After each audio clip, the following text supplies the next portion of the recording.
Clara didn't expect anything from the mail that day, just bills and supermarket flyers. But there it was, a cream envelope, gold-embossed edges, and a name she hadn't heard in 3 years. Edward Langston. Her heart stopped. She tore it open, hands trembling. You are cordially invited to the wedding of Edward Langston and Veronica Steele.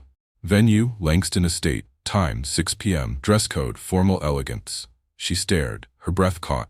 The man who once begged her to be his everything was marrying someone else, and he wanted her there? Clara sank into the couch, Triplets playing in the next room. Their laughter felt distant.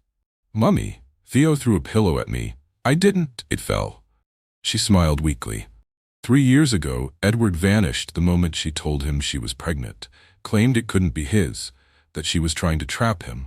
Then he blocked her, moved cities, and never looked back. Now he was a billionaire.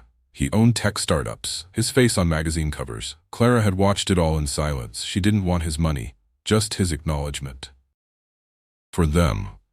She folded the invitation, tossed it on the table, but it stared back like it was daring her.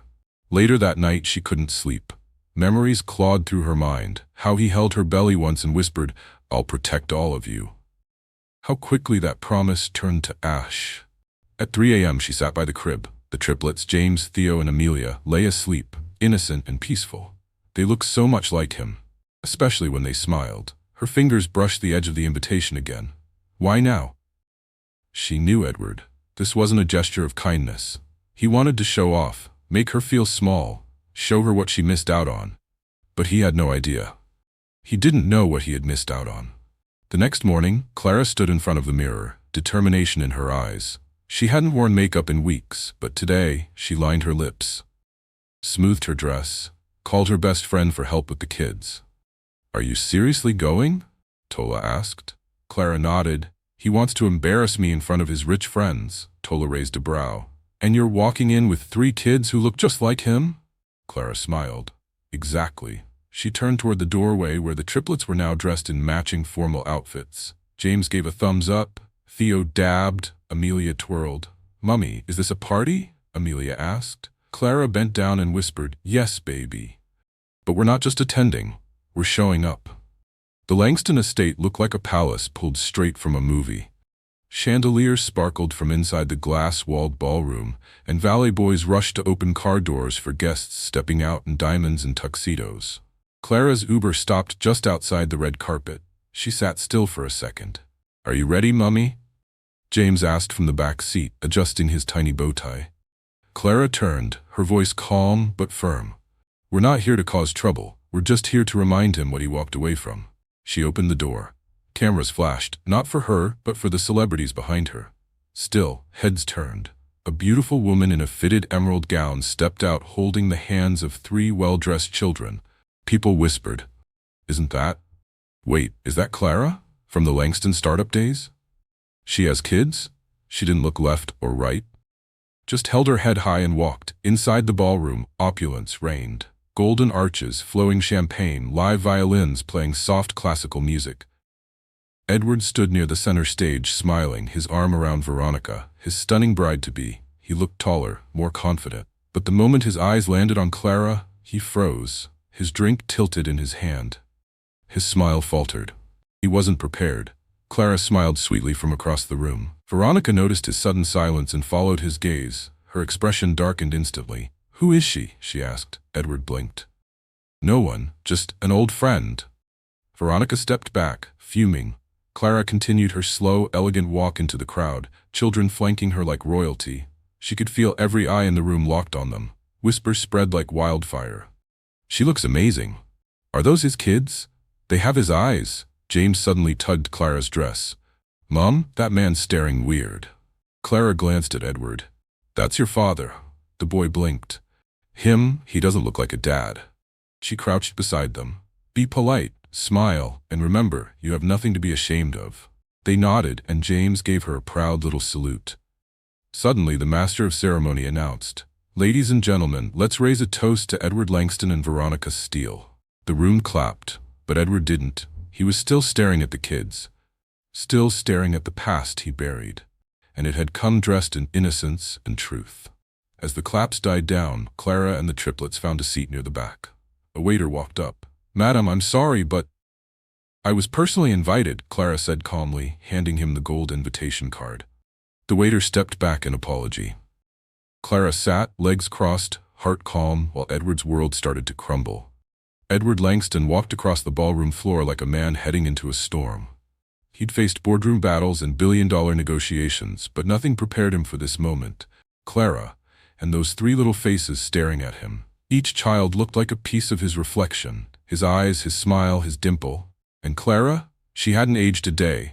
Her elegance stole the air from the room. He reached their table, forced to smile. Clara, he said softly. She looked up, calm, unreadable. Edward. Silence. Then James broke it. Mummy, is this the man who ran away? Clara's eyes widened slightly. Edward froze. Theo added, he doesn't look like he can run fast.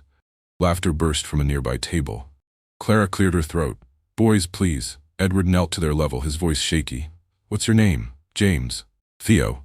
I'm Amelia, the girl said proudly, and we don't talk to strangers. Clara stood. You invited us, Edward. You opened this door. Edward glanced around. Guests stared. Veronica watched from the far side, jaw clenched. I didn't know, he muttered. You blocked me, ignored every message. You didn't want to know, Clara said, voice sharp but quiet.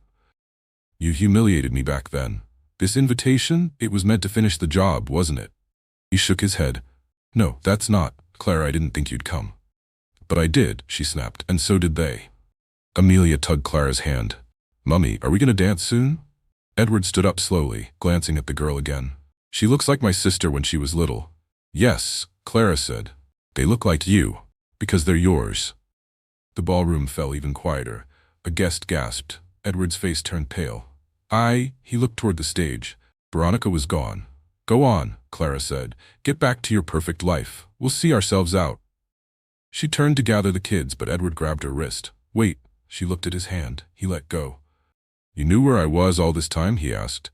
You made sure I didn't know where you were, until now. The triplets watched silently. I need to talk to you. Alone, Edward whispered. Clara nodded slowly. Then say goodbye to your guests. I'm not walking through that door with you unless it's with truth. Edward looked around, then made a move that shocked the entire room. He walked to the mic on the stage, cleared his throat. I need to pause this celebration, he said. There's something urgent I must attend to. Whispers erupted. Veronica stormed back into the room. Edward, what are you doing? He stepped down, walked toward Clara, and the ballroom watched in stunned silence as the billionaire walked out of his own engagement party, following the woman he once abandoned. The side room was quiet, far from the glittering chaos of the ballroom. Clara stood tall, arms crossed. The triplets sat on a nearby couch, fidgeting with their juice boxes. Edward paced like a man with the world crashing down on him. I need to know everything, he said finally. You had your chance, Clara replied. I begged you to listen. I told you I was pregnant, and you disappeared. I thought you were lying, Edward muttered, voice low. Clara's eyes blazed. You wanted me to be lying. It made it easier to forget me. The door slammed open. Veronica stormed in, heels clicking like gunshots. Are you out of your mind? She hissed, face flushed with rage. You leave me on our engagement night for her? Edward opened his mouth to speak, but Veronica cut him off. And who are these kids? Why do they look exactly like you? Clara stepped forward, calm and unshaken. They're his children. Veronica blinked. What? Triplets, Clara said. 3 beautiful reminders of a man who didn't have the courage to be a father. Veronica turned to Edward. Is this true? He nodded slowly. I didn't know, I swear. Of course, you didn't, Clara added. You were too busy running from responsibility, from me. The children stared wide-eyed. Veronica folded her arms. So what now? Are you going to call off the wedding? Start a happy family like nothing happened? Clara laughed bitterly. I didn't come here to take anything from you. He's all yours. I just came to show him what he lost. Edward looked torn. Clara, please, give me a chance to fix this. Clara's smile faded. Fix what?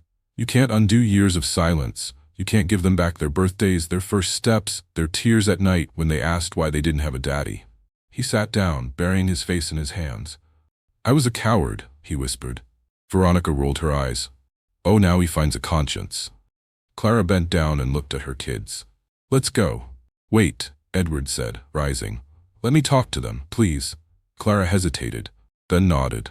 He walked over, kneeling in front of them. I'm your father. I should have been here. I should have protected you. I made a terrible mistake. The children looked confused, unsure. James whispered, Mummy says real dads don't run away.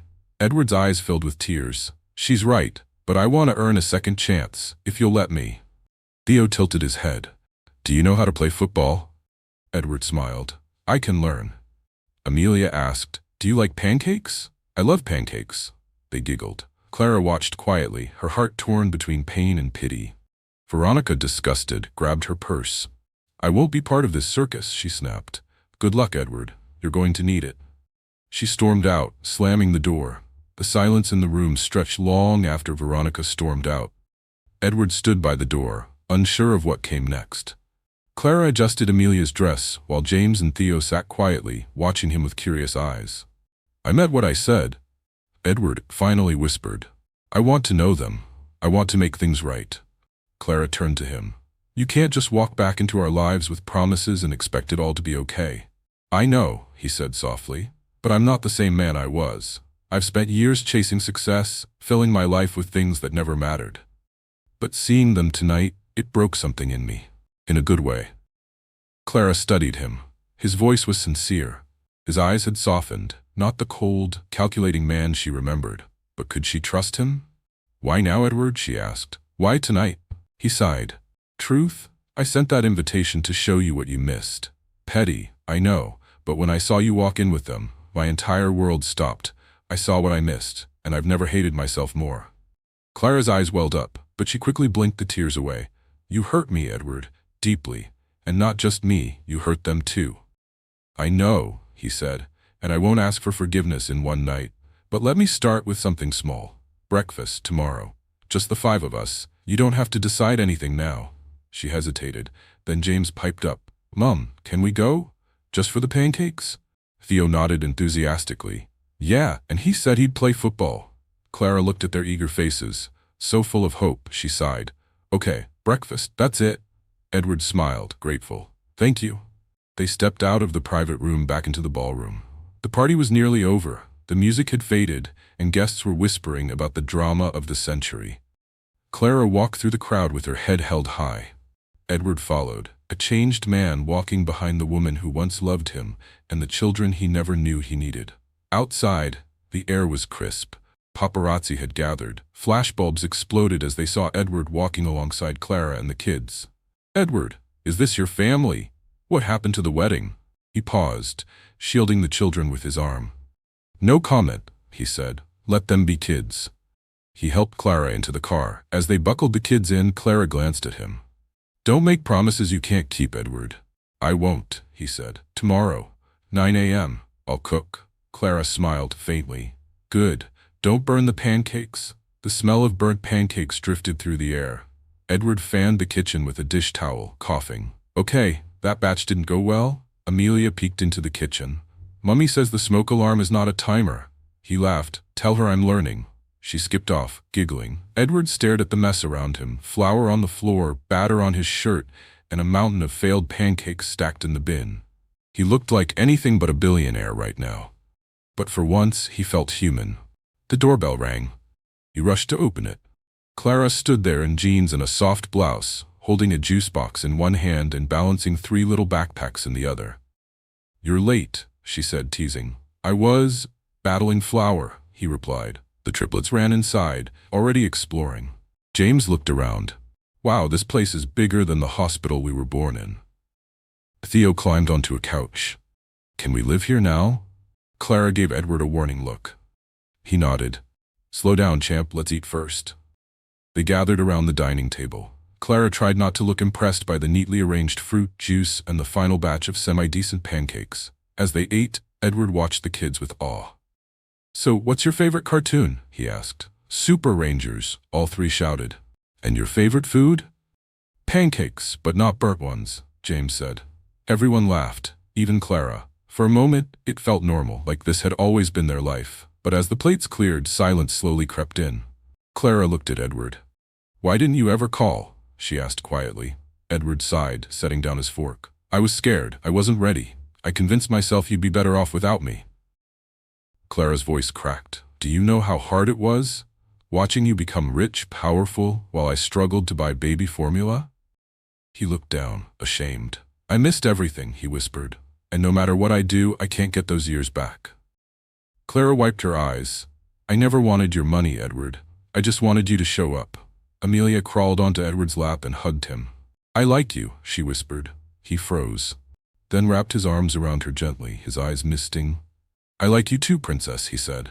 Clara watched, heart melting. She had protected them for so long, shielded them from the pain of rejection. But now, seeing Edward try, seeing the children respond with love, it did something to her. She stood. We should go. Wait, Edward said, standing with her. Let me take you all out, just one day, just us. No press, no drama, just time to start again. She hesitated, then nodded. One day, but no promises. Edward smiled. That's all I need. The park was calm. Birds chirped above, children laughed in the background, and the sun poured warm light through the trees. Clara sat on a bench, sipping fresh coconut water. Edward lay on the grass nearby, watching the triplets race each other with kites flying high. For the first time in years, peace. Amelia ran up and plopped into Clara's lap. Mummy, Daddy said I run like a champion. Clara smiled. You are a champion. Edward walked over and handed Clara a sandwich. No flour, no smoke, just real food this time. She chuckled. I'm shocked. They ate in silence for a while, watching the children. Then Clara said, They adore you, Edward. I adore them too, he replied softly. And I still care about you, Clara. I always did. I was just stupid. She turned to him, her smile fading. I want to ask something, she said. If I hadn't shown up at that party with the kids, would you have ever looked for me? Edward hesitated. No, he admitted, and I'll regret that forever.